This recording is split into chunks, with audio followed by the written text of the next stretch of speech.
कि भइलू पियावा के घरे जाके गो सुन ले भाई लोनू तनिक बार भाई खातिर हाला करके प्यार दे दिलो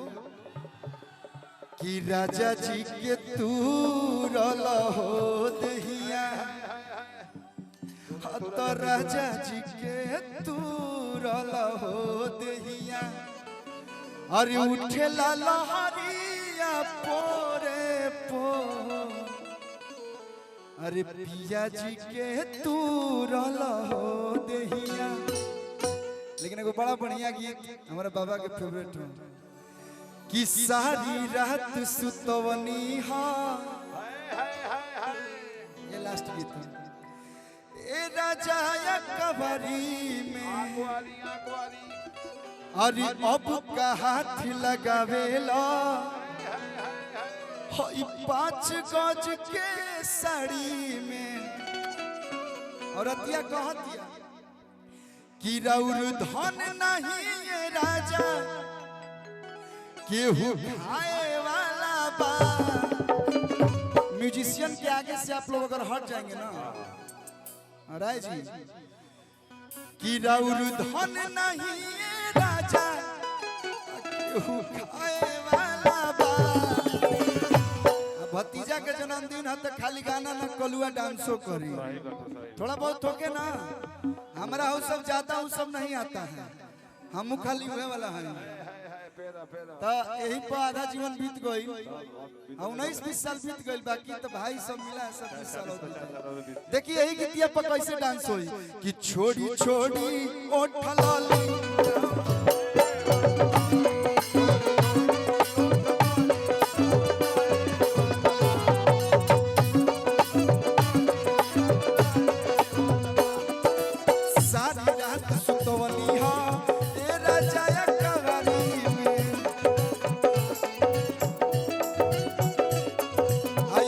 लगावेला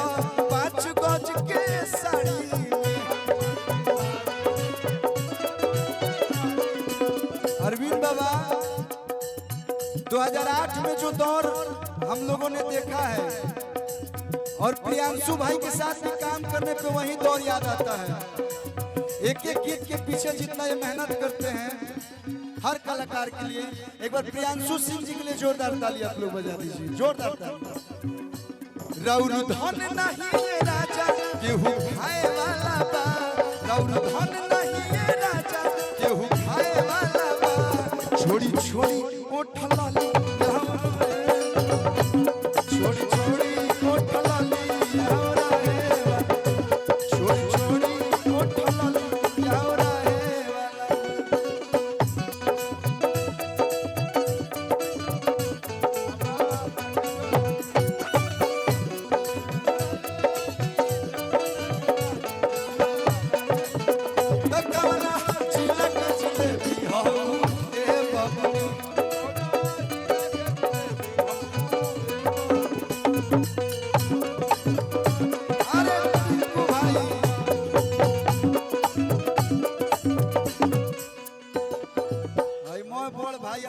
पैसा दे दी हलो टिंकू तूफान जी बहुत ही प्यारे म्यूजिक डायरेक्टर उनके तरफ से बहुत सारा प्यार। गाना के भाव बा मन तन मन जो के बानी रोला मारा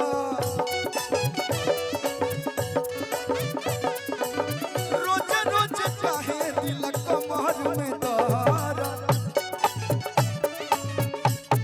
ए गोलू भाई ए भाई हेलो अरे आगे से अरे की मानतनी मन जोगे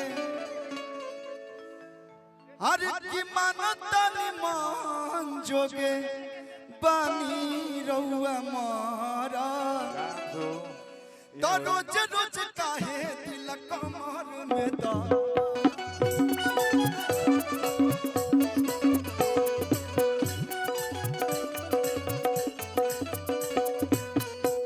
हई गोरी के तिजोरी